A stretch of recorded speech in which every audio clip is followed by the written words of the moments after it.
how to change Facebook page name. Hi guys, in this video I will tell you how you guys can change up your Facebook page name.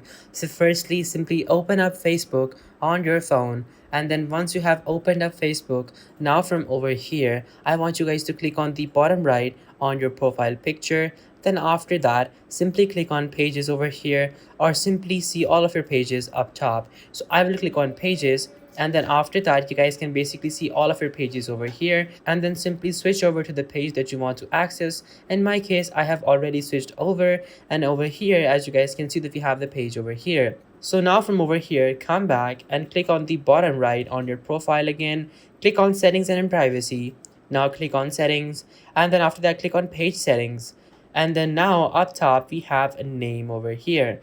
So now from over here you guys can change the name of your Facebook page to basically whatever you want. You can change it to test page 33 or whatever name that you want. So that is how easy it is for you guys to actually change up your Facebook page's name. Thank you so much for watching, guys. This is how you guys can do this. Be sure to like, subscribe, and share. Till next time, goodbye.